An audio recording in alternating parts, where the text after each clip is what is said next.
You've heard of the Mayans, right? The people of towering pyramids and prophecies that spooked the world. We remember them for their jungle ruins and the whole 2012 end-of-the-world thing that never happened. But have you ever stopped to think about the real mystery?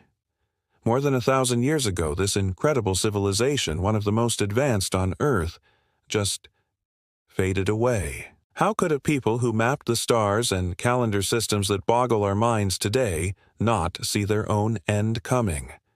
What really brought down the world of the Maya? Let's rewind. Over 3,000 years ago, around 1500 BC, small farming villages started popping up across modern-day Guatemala and southern Mexico. Their secret to success? Maize. Corn. This sacred crop was the bedrock of their entire world.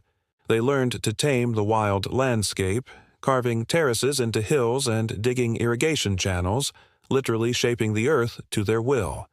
But they weren't the only ones out there. The Olmecs, often called the mother culture of the region, were rising too. For a long time, historians figured the Mayans were just copying the Olmecs. But that story was about to get a major rewrite. Two archaeologists, Doctors Takeshi Inomata and Daniela Triadan, spent years digging at an ancient city called Ceibal. What they found turned history on its head. Using advanced dating techniques, they discovered that Ceibal's oldest structures were 200 years older than the famous Olmec city of La Venta. The Mayans weren't followers, they were equals, co-creators in the dawn of a new world. From these early cities, they built something breathtaking.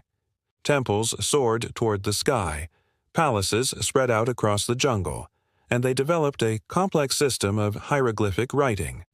For centuries, these symbols were a complete mystery. We've only recently cracked the code, and sadly, only 4 of their books survived the Spanish conquest. The rest were burned, labeled as evil. But here's the twist. The Spanish didn't destroy the Mayan civilization. By the time they arrived, its golden age was already a distant memory. Between 250 and 900 AD, the Mayan world was at its absolute peak. Their astronomers were brilliant, building observatories like El Caracol at Chichen Itza that perfectly aligned with the movements of Venus and the stars. To them, the heavens weren't just pretty lights, they were a divine roadmap guiding life, death, and destiny. Their famous calendar wasn't about an apocalypse. The 2012 date simply marked the end of one massive cycle and the beginning of a new one. For the Mayans, time never ended. It was just reborn, over and over again. Their creation story, the Popol Vuh, mirrors this idea. The gods tried to make humans first from mud, then from wood, but both failed. Only when they shaped humanity from maize did life finally take hold. Corn wasn't just food, it was their very essence, the flesh of humankind. The Mayans saw their gods in everything, and to honor them, they gave the most precious gift of all, life. Sacrifice was the ultimate act of devotion. Those chosen were painted blue, adorned with fine jewelry, and held down by 4 men as a priest offered their heart to the heavens. In that moment, death wasn't an end. It was a fast track to paradise. This blend of ritual and brutal reality was also on display in their sacred ball game. In huge courts, players would strike a heavy rubber ball with just their hips and elbows, trying to hit it through a stone hoop high on the wall. Winning meant glory. Losing, well, some believe the losing team was sacrificed, their blood sealing the gods' favor. Life and death were woven into the very fabric of their society. But for all their shared culture, the Mayan world wasn't a unified empire. It was a collection of rival city-states, each ruled by a divine king, constantly jockeying for power, much like ancient Greece. War was as common as prayer.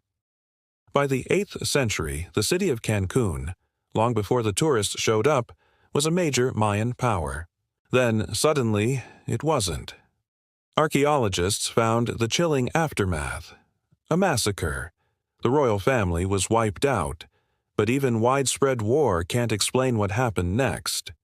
Across the Mayan heartland, cities just froze in time. Murals were left half-painted, walls were half-built. It was as if the entire population just dropped their tools and walked away into the jungle.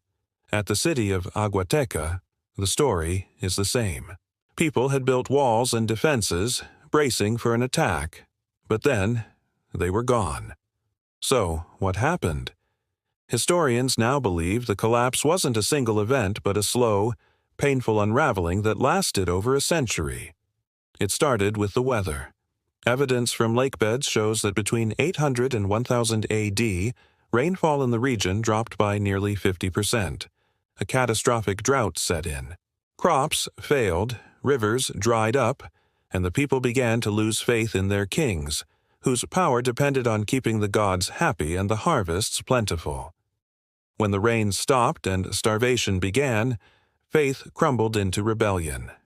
Tragically, they may have brought this disaster upon themselves. To feed their growing cities, the Mayans had been clearing vast areas of jungle for their cornfields. This massive deforestation changed the local climate, raising temperatures and reducing rainfall. Their own success became the engine of their destruction. As the famine worsened, war became constant. Cities fought each other for the last remaining resources. Trade routes collapsed. The Mayan world began to eat itself alive. By 900 AD, the great southern cities of Tikal and Palenque were silent, reclaimed by the jungle. A few northern cities, like Chichen Itza, held on for another century or so, but their time was also running out. By the 11th century, they too were abandoned. No invading army toppled them. No plague swept through their streets. The end came from within, a perfect storm of climate change, resource depletion, and warfare. And yet, the story doesn't end there. The Mayan people never vanished. Today, millions of their descendants live across Central America, speaking their ancestral languages, farming the same lands, and keeping the echoes of that ancient world alive. Their culture didn't die. It transformed, adapting to survive conquest, famine, and centuries of hardship. So, how did one of the greatest civilizations fall? Maybe it's a warning, a story about the razor-thin line between ambition and self-destruction. The Mayans rose from the earth, mastered it, and then they lost it. As we face our own challenges of a changing climate and global conflicts, their story feels less like ancient history and more like a mirror. Because every civilization believes it will last forever, right up until the jungle starts to grow back. Thanks for watching, and if you found this interesting, don't forget to like and subscribe for more stories from our past.